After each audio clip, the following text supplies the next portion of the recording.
श्रीभगवानुवाच अक्षरं ब्रह्म परमं स्वभावोऽध्यात्ममुच्यते भूतभावोद्भवकरो विसर्गः कर्मसंज्ञितः अधिभूतं शरोभावः पुरुषस्याधिदैवतम् अधियज्ञमेवात्र देहेर्दाम्बर अंतकाले च मामेव स्मरन्मुक्त्वा कलेवरम् यः प्रयाति समद्भावम् याति नास्त्यत्र संशयः यं यं वापि स्मरन् भावम् तन्ते कलेवरम् तं तमेवैति कौन्तेय सदा तद्भावभावितः यं यं वापि स्मरन् यस्यन्ते तं तमेवैति कौन्तेय सदा तद्भावभावितः।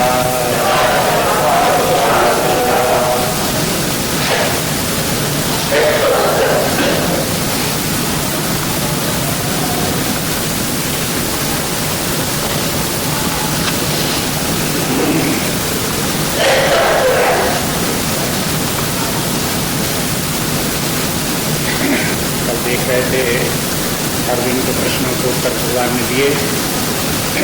6 बातें जो अर्जुन ने पूछी थी उन 6 का उत्तर दे दिया और उन सब में यही बताया कि अविनाशी अव्यय परमात्मा है, अक्षर तत्व है। उसके अतिरिक्त जो कुछ और भी जगत है, जीव है, सब उसी के रूप है। भौतिक जगत नाशवान है, क्षर है, जीव उसी का प्रतिबिंब है, चिदाभास है। ये जो हिरण्यगर्भ है उसी परमात्मा का ही रूप है। एक गर्भ जो जगत है प्राणियों में वो भी परमात्मा का ही रूप है। सृष्टि की रचना जो परमात्मा करता है वो परमात्मा ही का कर्म है। इस प्रकार से ये देखते हैं कि परमात्मा मय सब कुछ है। विभिन्न प्रकार से जिधर से भी देखो उधर से ये निश्चय करो कि परमात्मा एक और सबके विद्यमान है और कहीं कुछ नहीं। जो कुछ और कुछ भी भाषित होता है वो प्रतीत मात्र है, आभास मात्र है, मिथ्या है, परिवर्तनशील है, नश्वर है। इस प्रकार से चित्त में बात करो और इस बात का बराबर ध्यान रखो और इतना ध्यान रखो, इतना स्मरण रखो कि जीवन के अंतिम समय में भी वो स्मरण करना। यदि शरीर के छूटते समय इसके स्मरण परमात्मा का बना रहा है, शरीर छूटा तो परमात्मा ही की प्राप्ति होगी। ये अपने साधना काल में व्यक्ति देहाभिमान छोड़ करके परमात्मा भाव को प्राप्त हो गया तो परमात्मा को ही स्थित हो गया, सदा के लिए परमात्मा भाव को प्राप्त हो गया। परमात्मा सर्वोत्तम है, अनुत्तमम उसे कहते हैं। अद्वयम अनुत्तमम, परमात्मा से उत्तम कुछ भी नहीं। तो परमात्मा को प्राप्त करने के अर्थ हुआ जो सर्वोत्तम गति है वो प्राप्त हो गई। अब उससे अच्छा कुछ भी प्राप्त होने योग्य नहीं। सबसे अच्छी स्थिति होती है जहाँ विश्राम है, शांति है, आनंद है, अमृतत्व है, अभय है। वो स्थिति व्यक्ति को प्राप्त हो गई। उसके लिए कहते हैं कि देखो इस स्थिति को प्राप्त करने के लिए सदा परमात्मा के स्मरण करो।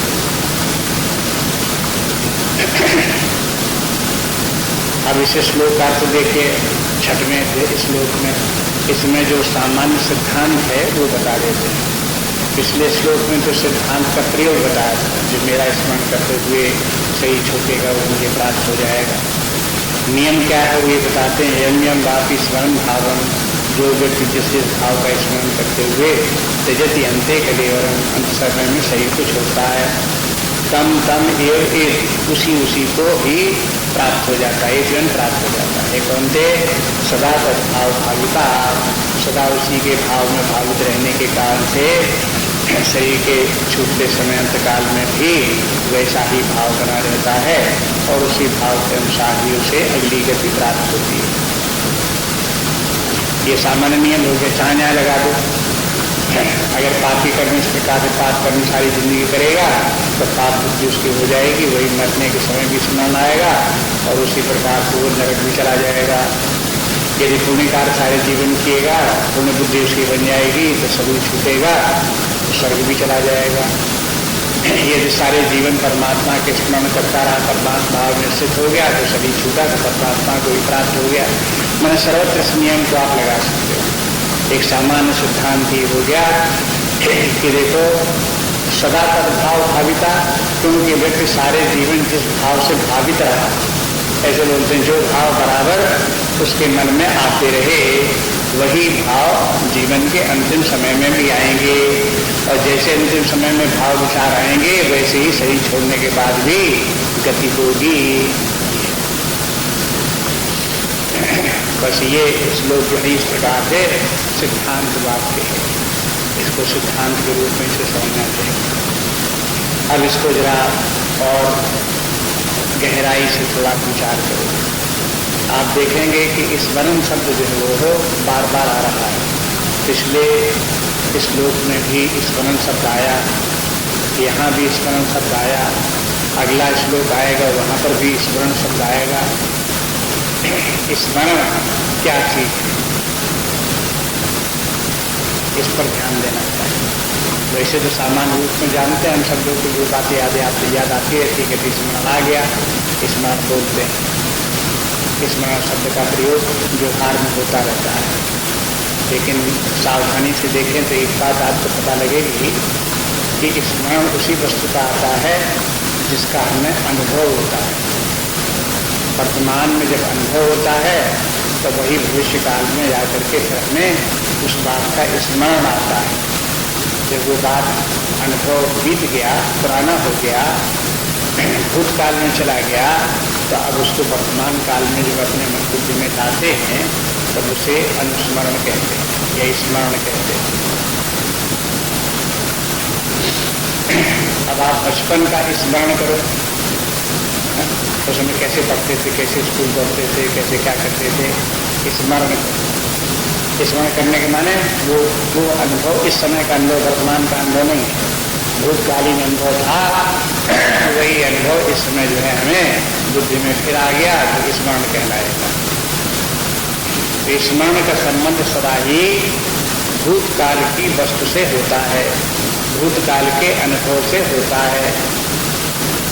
जो काल चला गया उसका स्मरण आएगा, जो व्यक्ति चला गया उसका स्मरण आएगा, जो घटना घट चुकी उसका स्मरण आएगा, जो वस्तु चली गई उसका स्मरण आएगा। माने जो बीती हुई बात है, बीती हुई वस्तु है, बीती हुई व्यक्ति है, उन्हीं का फिर स्मरण आता है, इसे कहते हैं स्मरण। अब देखो यदि कोई अनुभव न हुआ हो और उसका स्मरण करके देखो, भूतकाल में कोई आपको अनुभव न हुआ हो ऐसा स्मरण करो, या वर्तमान काल में कोई ऐसी स्थिति को देख लो जिसका अनुभव नहीं हो रहा है, अगले क्षण उसका अनुभव करके देखो, स्मरण करके देखो, तो आप देखोगे कि स्मरण नहीं हो सकता। अनुभव रहित वस्तु का स्मरण नहीं हो सकता। जिस वस्तु का अनुभव नहीं किया, मैंने जैसे देखा नहीं, पहचाना नहीं, समझा नहीं, हमारे चित्त में नहीं आया, ज्ञान में नहीं आया, ऐसी वस्तु का स्मरण कोई अर्थ नहीं रखता। कहाँ से स्मरण आ जाए? तो ना के बराबर हो गया, तो जो कुछ नहीं है उसका स्मरण नहीं आता।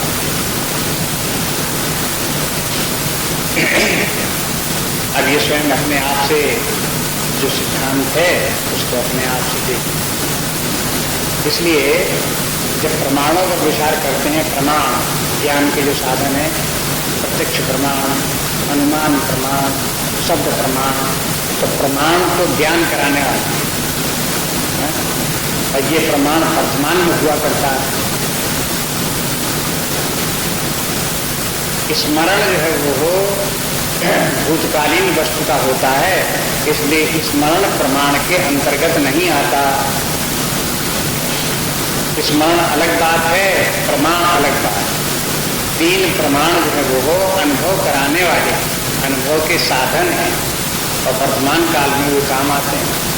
अगर हम देख रहे हैं तो इस समय नेत्र समय काम आएंगे, उससे हम देख रहे हैं तो प्रत्यक्ष ज्ञान हो रहा है वस्तु का, व्यक्ति का। लेकिन उस वस्तु का जिसका कि हम प्रत्यक्ष अनुभव कर रहे हैं, देख रहे हैं, उसका स्मरण करो, उसका स्मरण उसका भी नहीं कर सकते। क्यों? कि जो प्रत्यक्ष अनुभव में आ रहा है उसका स्मरण का कोई सवाल ही नहीं उठता। देखो, जिसका अनुभव नहीं किया उसका भी स्मरण नहीं आ सकता। जिसका हम वर्तमान काल में अनुभव कर रहे हैं उसका भी स्मरण नहीं हो सकता। फिर वर्तमान काल में अनुभव करो, लेकिन वो भूतकालीन हो जाए, हमारे अनुभव प्रमाण से बाहर हट जाए, तब उसका स्मरण करो, याद तब आएगा। तो इन बातों को ध्यान में रख करके जो स्मरण का बार बार प्रसंग इसमें आ रहा है उसको ध्यान, स्मरण से तात्पर्य भगवान क्या कहना चाहते हैं। तो जब स्मरण की बात कहते हैं तो उसी के साथ उन्होंने कहना पड़ता है सदा तद्भाव भाविता। ये सदा तद्भाव भाविता के माने जब व्यक्ति को कोई अनुभव होता है तो वो उस भाव से भावित होता है, और जिस भाव से सदा भावित होता रहे, माने जो अनुभव व्यक्ति को निरंतर बना रहे, उसी का स्मरण होगा। मृत्यु काल में शरीर छूटते समय जो स्मरण आएगा उसी का स्मरण आएगा। अगर सारे जीवन कोई व्यक्ति ने परमात्मा का विचार नहीं किया, बुद्धि में नहीं आया, उसका अनुभव नहीं किया, उसको सुना नहीं, जाना नहीं, पढ़ा नहीं, सत्संग नहीं किया, तो कहो कि मरते समय परमात्मा याद आ गए, तो याद आने का कोई सवाल ही नहीं। कभी उस प्रकार का अनुभव नहीं हुआ, कभी ज्ञान नहीं हुआ, तो स्मरण कहाँ से आ जाएगा। इसलिए अंतकाल में परमात्मा के स्मरण आने के लिए व्यक्ति को परमात्मा का पहले अनुभव होना चाहिए, चाहे परोक्ष अनुभव हो, चाहे अपरोक्ष अनुभव हो, चाहे शास्त्रीय ज्ञान हो, चाहे अशास्त्रीय, आपको अनुभवजन्य ज्ञान हो, लेकिन परमात्मा का ज्ञान होगा तो परमात्मा स्मरण में आएगा।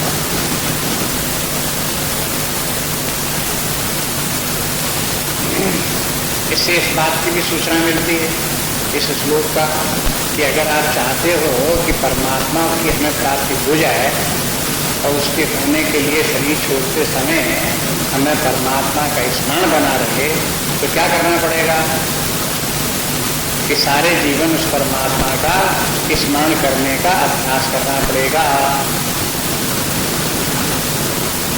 बार बार उसी का आप चिंतन करते रहो, निरंतर उसका चिंतन करो, निरंतर उसका अनुभव करो, उसकी अनुभूति में निरंतर बने रहो, उसके चिंतन में निरंतर बने रहो, उसी भावना में सदा बने रहो। ऐसा अभ्यास होते होते तब उसके बाद मरते समय फिर वही भाव थे। इसलिए कहते हैं कि देखो सदा परमात्मा का स्मरण रखो, सदा परमात्मा का ये अनुभव करते हो, सदा उसी भाव में भावित रहो, रहते रहते उसी प्रकार के संस्कार बन जाएंगे, वैसी ही वासना बन जाएगी। जैसी वासना जैसे संस्कार होंगे वही शरीर छूटते समय डोमिनेट करेंगे, वही आएंगे उस समय। एक बात और देखो, जैसे सोने लगो, निद्रा के लिए जाओ तो धीरे धीरे करके आपका कॉन्शियस माइंड रिलैक्स होने लगता है। उस समय फिर वो काम करना बंद कर देते हैं, हाथ पैर काम करना बंद कर देते हैं, इंद्रियां काम करना बंद कर देती हैं, तब निद्रा है। बस जैसे ही निद्रा आती है समझ लो, अनुमान से समझ लो मृत्यु भी ऐसे ही आती है। हाथ पैर काम करना बंद कर दें, इंद्रियां काम करना बंद कर दें, ये सब धीरे धीरे करके स्थगित हो जाएं, तो समझो कि फिर मृत्यु की तरफ आगे बढ़ पाए। अब देखो जैसे स्वप्न के समय, जैसे सोते समय ये सब इंद्रियां इत्यादि शिथिल होने लगती हैं और कॉन्शस माइंड जो हो वो भी शिथिल होने लगता है, लय होने लगता है। अब केवल सब कॉन्शस माइंड या चित्त वही कार्य करता है। तो चित्त में जो बातें भर गई, चित्त में जो कुछ रिकॉर्ड हो गया, वो उस समय सामने आने लगता है। क्या सामने आने लगता है? क्या भरा हुआ हमारे अंदर? आप रात में स्वप्न देख करके सवेरे उठो तो आपको पता चल जाएगा कि आपके चित्त में क्या भरा हुआ है। जो भरा था वही स्वप्न रूप में रात भर दिखाई देता रहा। स्वप्न लोक में आपको नाना प्रकार के जो अनुभव होते हैं वो वहां आपको कौन पहुंचा देता है? कौन वो उस प्रकार के स्वप्न दिखा देता है? अपनी वासनाएं, अपने ही संस्कार वहां पहुंचा देते हैं और उन्हीं के कारण से वैसा ही दिखने लगता है, वैसा ही अनुभव आने लगता है, सुख दुख भी होने लगते हैं। ऐसे ही यही वासनाएं जिनके के द्वारा सारी जिंदगी हम स्वप्न देखा करते हैं, शरीर छूटने लगेगा तो वही वासनाएं ही, वही संस्कार हमारे डोमिनेट करेंगे, प्रभुता उन्हीं की होगी। और फिर जैसी वासनाएं, जैसे संस्कार होंगे, शरीर छोड़ने के बाद में वैसा ही दिखाई देगा। तो स्वर्ग दिखाई दे तो नरक दिखाई दे, तो दूसरा शरीर प्राप्त हो जाए, और कीट पतंग पशुओं का शरीर प्राप्त हो जाए, तो मनुष्यों का शरीर प्राप्त हो जाए। तो जहाँ जिस प्रकार की भावना रही व्यक्ति की सारे जीवन, वैसे ही संस्कार वासना बन गई और उसी के अनुसार शरीर छोड़ने के बाद में वैसी ही गति हो जाएगी। अपने शरीर छोड़ने के बाद की गति का ज्ञान के लिए, समझने के लिए हमें स्वप्न का सहारा लेना चाहिए। रात में कैसे निद्रा आती है, कैसे स्वप्न दिखाई देता है, स्वप्न में क्या अनुभव होता है। तो जो स्वप्न में अनुभव होता है, जाग करके हम समझ लें हमारे चित्त की वर्तमान अवस्था यही है, चित्त ऐसा ही है। अपना चित्त दिखाई तो नहीं देता, जागृत काल में हम अपने चित्त को देखना चाहें तो नहीं दिखाई देगा। स्टोर चित्त क्या है? स्टोर हाउस, हमारे संस्कारों का, वासनाओं का स्टोर हाउस है, भंडारण, उसी में सब भरे हुए हैं सब। और क्या भरा हुआ है ये हमें नहीं दिखाई। लेकिन उस समय, जिस समय की जो हमारा कॉन्शस माइंड रिलैक्स हो जाता है, तो अपने आप ही वो चित्त जो है अपना कार्य करने लगता है और जो उसमें भरा होता है वही सब अनुभव में आने लगता है, वही प्रकट हो जाता है।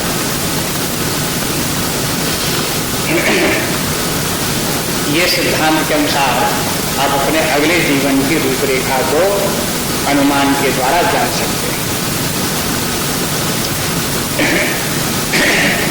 एक बात और को देखो कि जैसे रात्र में सोते हैं तो हम अपने शरीर को छोड़ देते हैं, स्थूल शरीर को छोड़ दिया। सोने के माने क्या है? स्थूल शरीर को छोड़ दिया, अब सूक्ष्म शरीर में है। और जो कुछ चित्त में, स्वप्न में जो कुछ अनुभव में आ रहा है वो सूक्ष्म शरीर के द्वारा अनुभव में आ रहा है। सूक्ष्म स्वप्न की रचना हुई वो भी सूक्ष्म है, उसमें सूक्ष्म शरीर उस समय एक और प्राप्त हो गया, वो भी सूक्ष्म शरीर। उसके द्वारा जो कुछ अनुभव होते हैं वो सब उसी चित्त के अंदर जो विद्यमान संस्कार वासनाएं हैं उन्हीं का अनुभव उस समय, उस काल में होता है। ऐसे ही मृत्यु काल में क्या किया कि शरीर तो क्या छूट, अब उसके बाद में रह गया सूक्ष्म शरीर और चित्त रह गया। वो सूक्ष्म शरीर चित्त के द्वारा जो वासनाएं उसमें संग्रहित हैं, उन वासनाओं का ही अनुभव उसको उसी प्रकार से हुआ करता है। ये सिद्धांत इस प्रकार। और अगर अब इसी में जो लोग मान लो कोई पूछे कि भाई कोई वासनाएं नहीं रह गई, समस्त वासना समाप्त हो गई, समस्त संस्कार समाप्त हो गए, तो क्या दिखाई देगा? तो शरीर छोड़ने के बाद क्या गति होगी? तो उसका भी उदाहरण हमारे पास है। जब ये हमारे चित्त की जो वासनाएं हैं वो वासनाएं प्रकट नहीं होती, निद्रा आ जाती है, लेकिन वासनाएं अपना खेल नहीं दिखाती। उस समय क्या होता है? सुषुप्तावस्था। सुषुप्तावस्था में क्या अनुभव में आता है? कुछ अनुभव नहीं है, अविद्या मात्र। जो समय कारण शरीर अविद्या मात्र रह गया, उस अविद्या का ही अनुभव होता है कि कुछ नहीं, न कोई जानने वाला कुछ है और न जानने में आने वाली कोई वस्तु है। वो कहलाती है डीप स्लीप या सुषुप्तावस्था। उस समय इतनी गहरी निद्रा में सो गए, कुछ भी पता नहीं, कुछ भी पता नहीं कि माने उस समय हमारे चित्त की जो वासनाएं हैं वो वासनाएं अपना कोई रूप नहीं दिखा रही, उनका कोई प्रभाव देखने में नहीं आ रहा है। इसी प्रकार से अगर ये समस्त हमारे चित्त की समस्त संस्कार, समस्त वासनाएं समाप्त हो जाएं, तो शरीर छोड़ने के बाद में क्या दिखाई देगा? नाना तो कुछ नहीं दिखाई देता, एकमात्र दिखाई देखने वाला जो है चेतन सत्ता मात्र शेष रही, बस वही आप अपने आप में अनुभव रहेगा। बस नियम इस प्रकार से। इसलिए ये सिद्धांत, पुनर्जन्म के सिद्धांत का आधार क्या है? वो आधार यही है, यदि कोई लौकिक वासनाएं रही तो उनके कारण इस लोक में या स्वर्गलोक की या नरक लोक की प्राप्ति हो जाएगी। यदि इस प्रकार की वासनाएं न रही तो व्यक्ति को परमात्मा की प्राप्ति हो जाएगी, आत्मा की प्राप्ति हो जाएगी। लेकिन मृत्यु काल में ये वासनाएं रहे या न रहे, इसका आधार क्या है? ये सारे जीवन का स्मरण है। सब जीवन हम जिस प्रकार का अनुभव करते रहेंगे वैसी ही गति मरते समय उसी प्रकार का अनुभव, उसी प्रकार का स्मरण आएगा।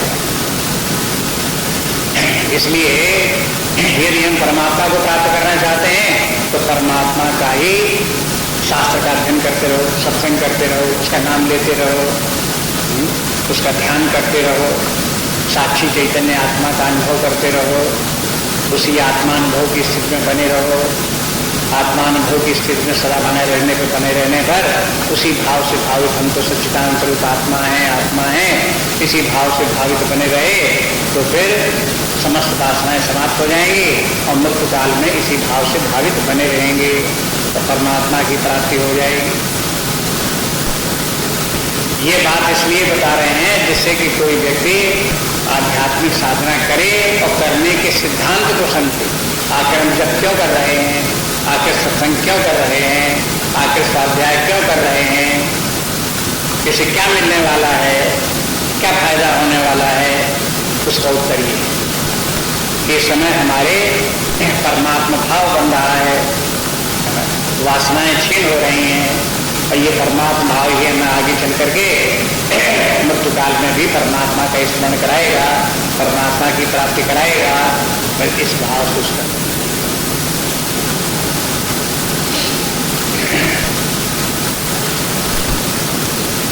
एक बार एक व्यक्ति थे, लेखक थे, बड़े अच्छे लेखक थे, बड़े अच्छे भाषण देने वाले थे, वेदांत के नहीं थे और विषयों में भाषण देने वाले।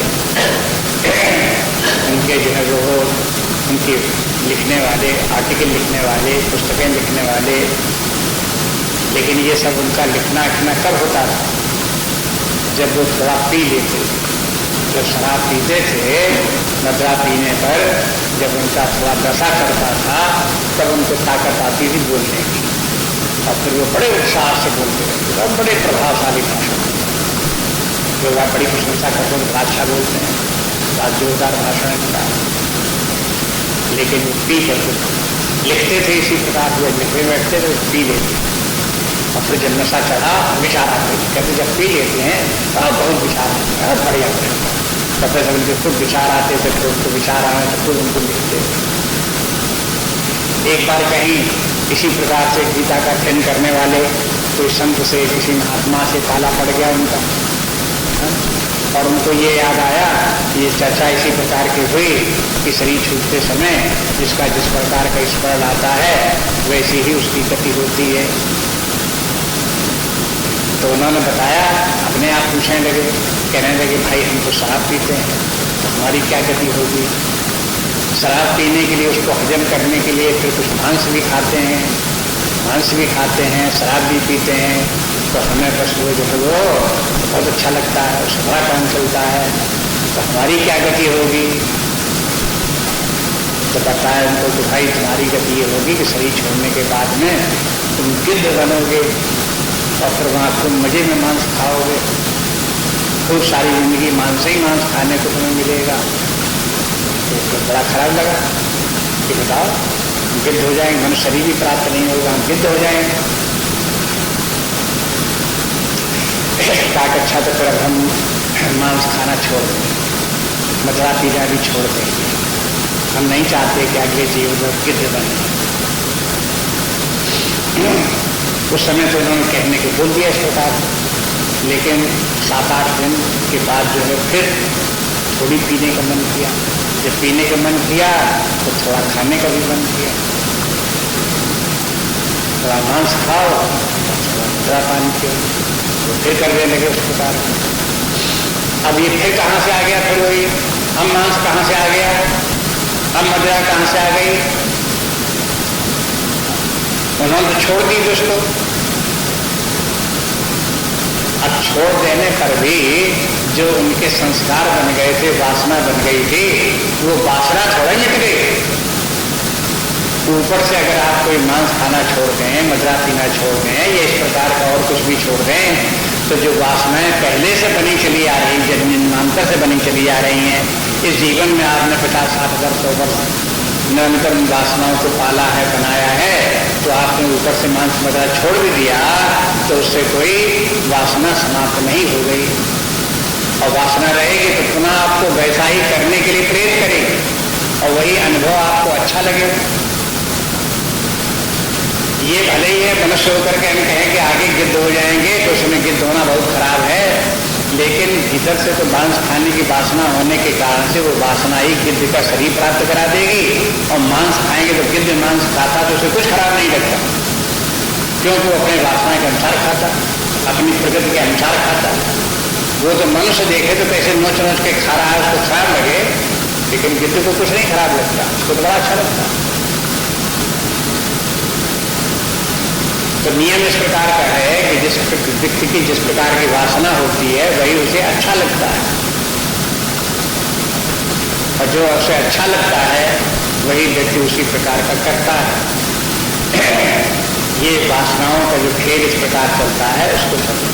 इस श्लोक में ये वासनाएं कैसे बनती हैं और उन वासनाओं का क्या प्रभाव होता है, ये भी इसमें वासना का नाम न लें तो भी बोल दिया। सदा तद्भाव भाविता, और वो यम यम वापिशरण भावम तम तमेवेति, जिस जिसका वो स्मरण करता रहता है तम तमेवेति, वो उसी को वो प्राप्त हो जाता है, उसको वही मिल जाता है। वो उसकी वासनाएं ही उसे मिला देती, जिस वस्तु का स्वभाव संस्कार पड़ गई वही वस्तु उसको फिर मिल जाएगी। अब अगर ये सिद्धांत व्यक्ति को समझ में आ जाए कि हमारे भीतर कैसे कार्य कर रहा है, हम जो कुछ अनुभव कर रहे हैं, देख रहे हैं, सुन रहे हैं, उससे हमारे संस्कार बन रहे हैं, तो व्यक्ति सावधान हो जाए। गांधी जी के 3 बंदर हैं, आंखों से अशुभ मत देखो नहीं तो अशुभ वासना बन जाएगी, कानों से अशुभ मत सुनो नहीं तो अशुभ वासना बन जाएगी। जहाँ कहीं आपने देखा सुना, जो कुछ अशुभ देखा सुना, तो आप कानों को वैसी वासनाएं बन जाएंगी। और मुंह से भी आप अशुभ न बोलो, नहीं अशुभ बोलोगे तो अपनी ही वासना फिर कुत्सित वासना बन जाएगी। अशुभ बोलोगे तो दूसरे को हानि, अशुभ बोल करके आप चाहोगे हम दूसरे को हानि कर देंगे, तो दूसरे को होगी न होगी कौन जाने, लेकिन वो अशुभ वाणी जो है अपने आप ही अपनी वासना को खराब कर देगी।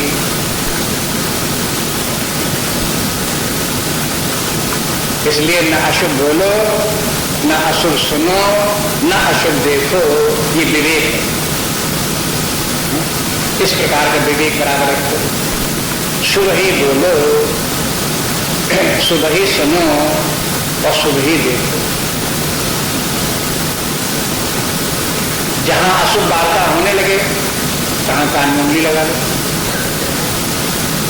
उसकी बात मत सुनो। जहां अशुभ होता हुआ दिखाई दे वहां आंखें बंद कर लो, मत देखो। उससे फेर दो, अशुभ मत देखो। माने अपने चित्त को सुरक्षित रखो, अपने चित्त को बचा के रखो।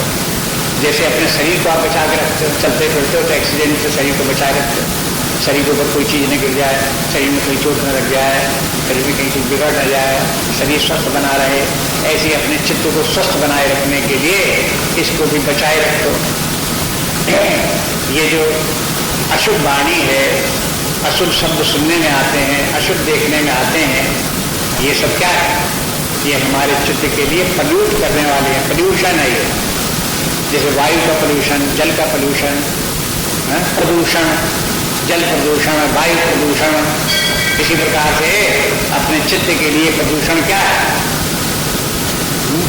ये सब जो कुछ अशुभ देखते सुनते हैं बोलते हैं वो सब अपने चित्त को उसी प्रकार से मलिन करता है, प्रदूषित करता है, और उसी का परिणाम ये होता है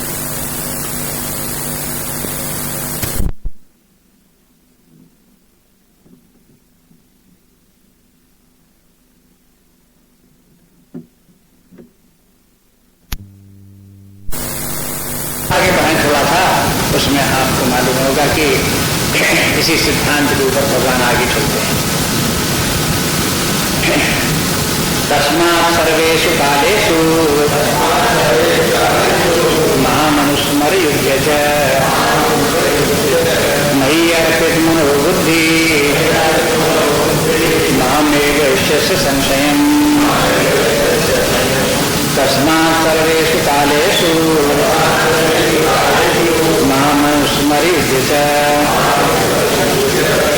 मयि अर्पित मनो बुद्धि मामेव इष्यसि संशयम्।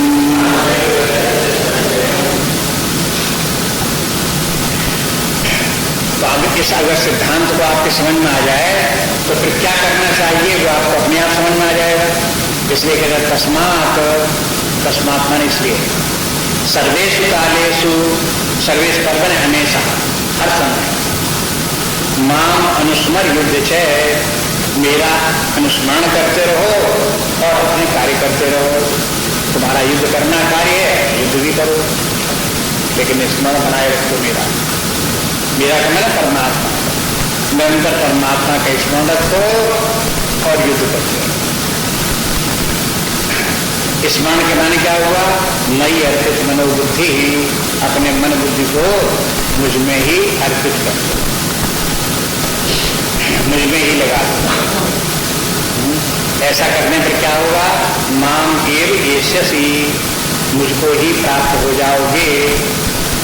असंशयम, इसमें रंच मात्र भी संशय नहीं, क्योंकि उस सिद्धांत के अनुसार ही कार्य किया। जो सिद्धांत है कि जिस भाव से भावित रहोगे उसी गति को प्राप्त हो जाओगे, तो परमात्मा भाव से भावित रहोगे तो परमात्मा को प्राप्त हो जाओगे। इसमें कोई संशय की बात नहीं।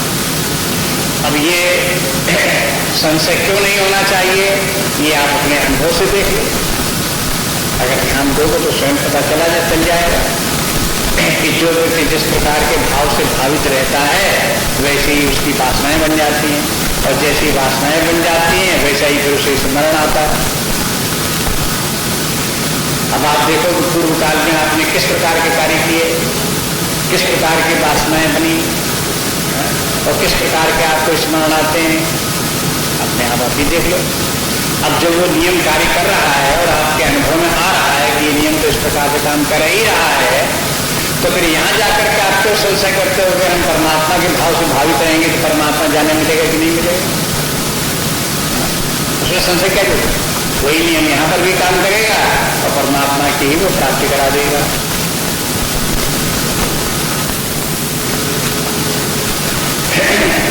इसलिए जो है कभी कभी लोग बात संशय करते हैं तो अपने अनुभव को भूल जाते हैं। सिद्धांत क्या है, किस आधार पर बात कही जाती है, उसको न समझने के कारण लोग संशय करने लगते हैं। इसलिए इस श्लोक में जो संशय रहित बात भगवान ने कही कि संशय नहीं करना चाहिए, उसका पहले सिद्धांत बता दिया और फिर कहा कि उसी सिद्धांत से बात विचार करो तो आपको इस प्रकार से परमात्मा की प्राप्त हो जाएगी। अब बताओ उसमें संशय की बात क्या है? निश्चय ही प्राप्त हो जाएगी। लेकिन करना क्या पड़ेगा? जो पिछले श्लोक कर बताया कि सदा तद्भाव भाविता, परमात्मा को उसी भाव से भावित रहना पड़ेगा, सदा उसी परमात्मा अनुभव में स्थित रहना पड़ेगा। उसी के अनुसार ही अपनी वासनाएं संस्कार वैसे ही बनाने पड़ेंगे। इसलिए इसमें कहते हैं कि सर्वेषु कालेषु, अब सर्वेषु कालेषु तो हमारे तात्पर्य क्या हुआ कि सारे जीवन इसी में लगे। सारे जीवन के माने ये नहीं कि रोज 10-15 मिनट बैठ गए, घंटे भर बैठ गए, परमात्मा का स्मरण कर लिया, अनुभव कर लिया, सांस कर लिया, उसके बाद छुट्टी, ऐसे नहीं। सर्वेषु कालेषु के माने 24 घंटे, महीने के 30 दिन, साल के 12 महीने उसी के भाव से भावित बने ही रहो। परमात्मा के भाव से भावित होने में और परमात्मा को प्राप्त करने में जो वासनाएं बनती हैं, उसका होता क्या है, उसमें जो है ये संसार की वासनाएं इतनी ज्यादा भरी हुई हैं कि पहले इनका धीरे धीरे करके क्षय ये मिटे, समाप्त हो, तब उसके स्थान पर वासना बदले, परमात्मा वासना बने, ब्रह्म वासना कहलाती है। जैसे विषय वासना कहलाती है, ऐसे शास्त्रों में एक नाम दिया गया है, ब्रह्म वासना बन गई। ब्रह्म वासना क्या बन गई कि सर्वत्र ब्रह्म ही है, ब्रह्म कहते तो और कुछ नहीं है, हम भी वही ब्रह्म तत्व जो है वो, वही हमारी भी सत्ता है, वही सच्चिदानंद स्वरूप हम भी हैं। इस प्रकार की ये ब्रह्म की वासना बन गई, ब्रह्माकार वासना, ब्रह्म भाव की वासना। तो ये वासना इस प्रकार की बनाने के लिए व्यक्ति को बहुत दिन तक अभ्यास करना पड़ता है, क्योंकि उसके विरोध में जो भौतिक वासना, इंद्रिय वासना, उसका बहुत बड़ा भंडार है, उसको धीरे धीरे क्षय करना, उसको समाप्त होना। वे वासनाएं भी अपने भोग के द्वारा समाप्त होती। जो वर्तमान काल में जो वासनाएं चल रही हैं, जिनके के द्वारा हमारा जीवन चल रहा है, ये वासनाएं प्रारब्ध कहलाती हैं। ये इनका जब भोग होगा तब ये क्षीण होंगी, तभी शरीर छूटेगा, तभी परमात्मा की प्राप्ति होगी। लेकिन और वासनाएं जो कि इसके अतिरिक्त हैं, संचित कर्म जो कहलाते हैं, उनकी जो वासना है वो वासना ज्ञान के द्वारा भस्म हो जाती है। ज्ञान, परमात्मा ज्ञान, उसका परमात्मा के निरंतर अनुभव करते रहने से, परमात्मा भाव में, ब्रह्म भाव में बने रहने से जितने संचित कर्म हैं वो धीरे धीरे करके सदा ही क्षीण हो जाते हैं। वो बिना फल दिए क्षीण हो जाते हैं, अपने आप ही नष्ट हो जाते हैं, वो उनके आगे चल करके फल देने वाले नहीं बनते। लेकिन इस कार्य में भी कि संचित कर्म क्षय हो जाए, नष्ट हो जाए, इसके लिए भी ब्रह्म वासना दृढ़ता के साथ में भूतकाल तक बनानी पड़ेगी। तब तक हमें, जब तक हम ये नहीं करते, तब तक परमात्मा तत्व की वो प्राप्त होने वाली नहीं। तब इस साधना को आप सर्वेषु कालेषु बनाओ। जब जो साधना करनी है, चाहे नाम जप करते हो, चाहे ध्यान करते हो, चाहे पूजन करते हो, उसको सर्वेषु कालेषु बनाओ, सदा उसी भाव। इसके करने के लिए एक प्रश्न ये आता है कि सदा परमात्मा के भाव में भावित हम बने रहें तो जीवन कैसे चलेगा। तो ये बात तो सही ही आती है कि सदा परमात्मा के भाव में बने रहो तो और कुछ करो ही नहीं क्या। तो नहीं, भगवान कहते हैं कि दो काम करो। अपने व्यवहारिक जीवन के जो धर्म पालन है, जो कर्तव्य कर्म है, उसको भी करो और परमात्मा का भी स्मरण रखो।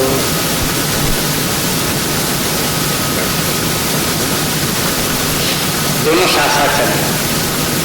मां मनुस्मर युद्ध है, और यही कर्मयोग का सिद्धांत है कि जो कुछ कार्य करो, अपने कर्तव्य कर्म करो, परमात्मा के स्मरण करते हुए परमात्मा को समर्पित भाव से करो। इसमें इतने ही में कर्मयोग का सिद्धांत दिया गया। साधनाओं का सार भी इसी में आ गया कि बस मां मनुस्मर युद्ध है, परमात्मा का स्मरण करते रहो। और अब अर्जुन का तो कर्तव्य का युद्ध है, युद्ध करने के लिए सामने खास सेनाएं खड़ी हैं, इसलिए अर्जुन के लिए युद्ध शब्द बोल दिया कि युद्ध क्या है, तुम युद्ध करो।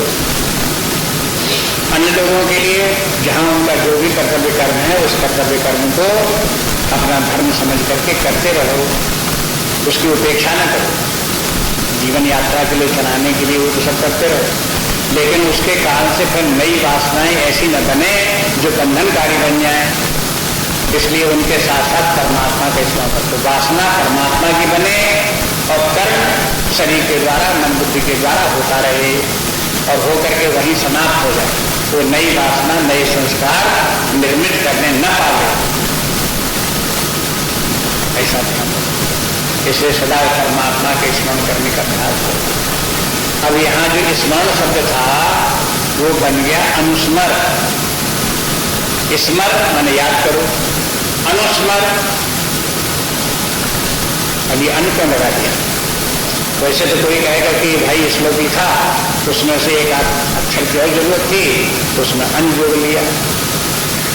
लेकिन संस्कृत में अनु के माने है बाद में।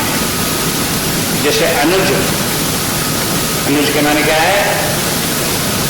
जो बाद में पैदा हुआ भाई वो अनुज हो गया, छोटा भाई अनुज हो गया। ऐसे ही अनुमान, अनुमान मान के माने प्रत्यक्ष प्रमाण है, तो प्रमाण है ही है, लेकिन प्रत्यक्ष को देख करके हमने जब बाद में उसको बिना प्रत्यक्ष के उसको जाना तब वो कहलाएगा अनुमान। अगर यहाँ कमरे में प्रकाश है तो हम कह सकते हैं कि बाहर सूर्य है, आकाश में सूर्य समय ऊपर ही है जिसका कि प्रकाश यहाँ आ रहा है। चाहे यहाँ से बैठे हुए सूर्य न दिखाई दे,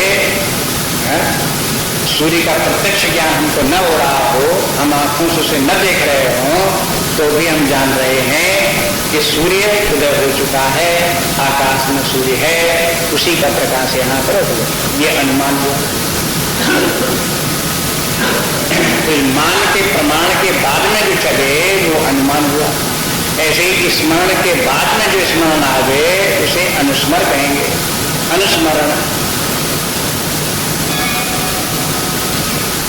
ये अनुस्मरण शब्द जो है भक्तों को ज्यादा प्रिय है।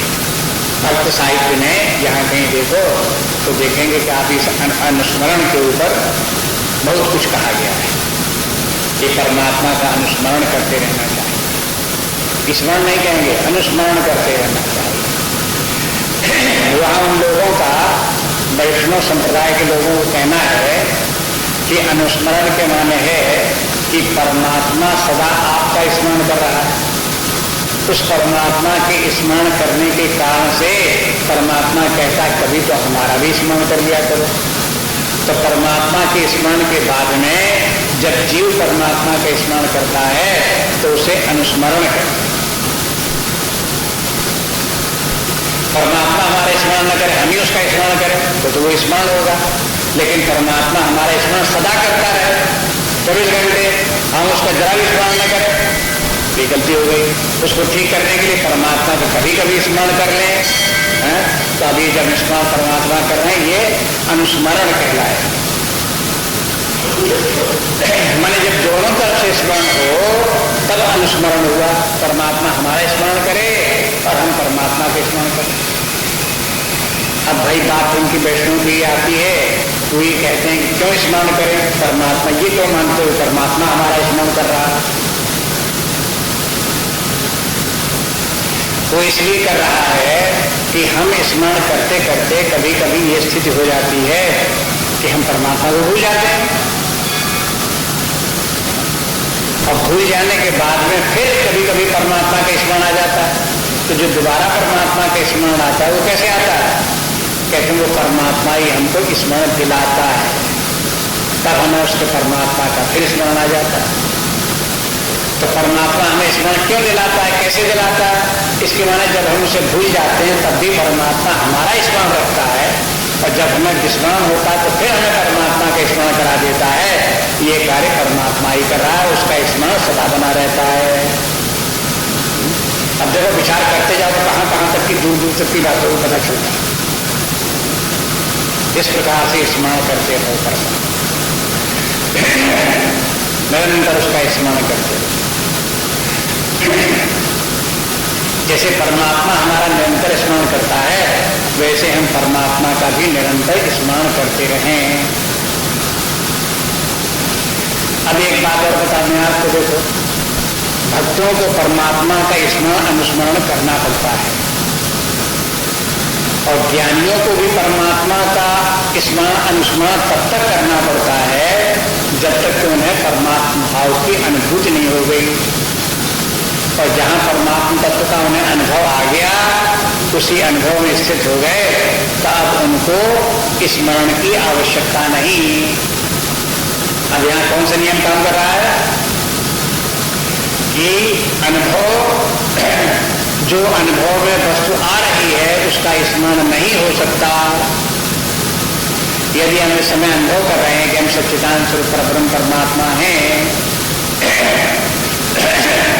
हम साक्षी चैतन्य हैं, हम आत्मा हैं, हम निर्विकार हैं, हमारे अनुभव में आ रहा है, तो जब अनुभव में आ रहा है तो इसको स्मरण क्या करें? उसके स्मरण का प्रश्न ही नहीं उठता। यदि ऐसा हो कि हमने ध्यान में स्मरण किया, अनुभव किया हो कि हम चेतना स्वरूप आत्मा हैं, तो व्यवहार काल में जब हम उसको स्मरण न कर रहे हों, हम उसका अनुभव न कर रहे हों, तब उसका स्मरण बनाए रखो। देखो ये कोई बड़ी कठिन बात है, सावधानी से ध्यान देंगे तो ये बात में समझ में आ जाए। प्रातः काल मन उठ करके ध्यान किया, ध्यान में परमात्मा का अनुभव आ गया, जब अनुभव आ गया तो आ गया, उसमें स्मरण की कोई बात नहीं। लेकिन ध्यान से उठ करके जब व्यवहार कार्य में लगे हुए हैं, तो व्यवहार में जो कुछ कार्य करें वो भी करो और अनुस्मरण भी करो। अनुस्मरण के वाले पहले जो अनुभव किया था उसी को फिर चलाओ और उसको बनाए रखो कि हमने पहले इस प्रकार जब हमारी मन बुद्धि की वृत्तियां लीन हो गई थी तब हमें क्या अनुभव हुआ था, वही सत्य है। यद्यपि इस समय मन बुद्धि की वृत्तियां कार्य कर रही हैं, जगत दिखाई दे रहा है, तो भी सत्य तो वही है जो हमने उस समय अनुभव किया। इस प्रकार से अपने अंदर बनाए रखो और फिर सदा उसी का स्मरण करते हुए रखो। नाम अनुस्मर और युद्ध चय के माने अपने कर्तव्य कर्म को मत छोड़ो। बहुत लोग ज्ञानी लोग, वैष्णव लोग, भगवान के भक्त लोग काम छोड़ देते हैं, कुछ काम धाम कुछ नहीं करते, निठल्ले बैठे। तो उनको कहते हैं कि ऐसा मत करो, अपने अपने कर्तव्य कर्म को आजीवन करते रहो, बेकार न बैठो। आपके काम के करते रहने से, अपने धर्म के पालन करते रहने से परमात्मा की साधना में कोई बाधा नहीं पड़ती। उसका स्मरण मात्र करना है, तो अपने चित्त में उसका स्मरण बनाए रखो और हाथ पैर से व्यवहार करते। मई अर्पित मनोबुद्धि, ये शब्द गीता में और भी आया है, यहाँ पर भी आया। मई अर्पित मनोबुद्धि, अपने मन और बुद्धि को मुझे अर्पित कर दो। मुझको बनाने परमात्मा, अपने मन बुद्धि को परमात्मा को अर्पित कर दो। माने अपने मन को परमात्मा में लगाए रखो और अपने बुद्धि को परमात्मा में लगाए रखो। बुद्धि के द्वारा परमात्मा को समझने की कोशिश करो और मन के द्वारा उसका स्मरण करते रहो। इन दोनों को वहीं समर्पित रखो। जैसे कि संसारी व्यक्ति अपने मन बुद्धि को कहाँ अर्पित रखते हैं? बाह्य जगत के भोग पदार्थों में, विषयों में ही उनके मन बुद्धि अर्पित रहते हैं, उसी को प्राप्त करने की कोशिश करते हैं, उसी को महत्व देते हैं, उसी में रुचि रखते हैं, प्रियता उसी में होती है। ऐसे ही उसके स्थान में परमात्मा के प्रति रखते। इसलिए कहते हैं मई अर्पित मनोबुद्धि माम एव एषस न संशयम। अब ये तो आगे आकर के होगा तब परमात्मा की परम गति हमें प्राप्त हो जाएगी। जब प्राप्त हो जाएगी तो उसमें हमें अब इसमें संशय नहीं रखना चाहिए। अगर संशय रहा तो फिर हमारे मन बुद्धि हम अपने परमात्मा में अर्पित नहीं कर पाएंगे, सदा तद्भाव भावित नहीं रह पाएंगे। संशय बात को बिगाड़ देते हैं, संशय के कारण काम बिगड़ जाता है, ढुलमुल हो जाता है, छूट जाता है। जहां संशय आ गया काम छोड़ गया। इसलिए दृढ़ निश्चय करके कि यही जो कुछ हम कर रहे हैं ये ठीक है, परमात्मा के स्मरण करते जा रहे हैं, कार्य करते जा रहे हैं, यही सही रास्ता है। इसलिए देखो यहाँ पर भी गीता शास्त्र निष्काम कर्म को छोड़ता नहीं। ज्ञानी हो जाओ तो भी निष्काम कर्म नहीं छूटेगा, भक्ति हो जाओ तो भी निष्काम कर्म योग नहीं छूटेगा। कर्म के ऊपर बड़ा महत्व है। कर्म बराबर सतत कर्म चलते रहना चाहिए। जो लोग कर्म को छोड़ देने का विचार रखते हैं वे लोग गीता शास्त्र के सिद्धांत की विपरीत उनकी धारणा है, तो इसके अनुकूल नहीं है गीता शास्त्र। इसलिए जो है ये कहते हैं कि मयि अर्पित मनोबुद्धि मामे वैश्यसी।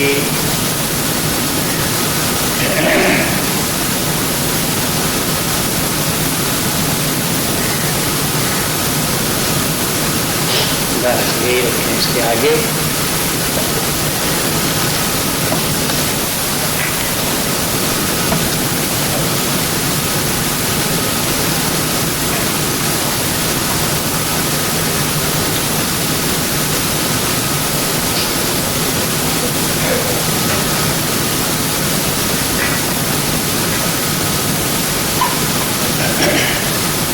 नान्या स्पृहा रघुपतेर्वयसुमदीये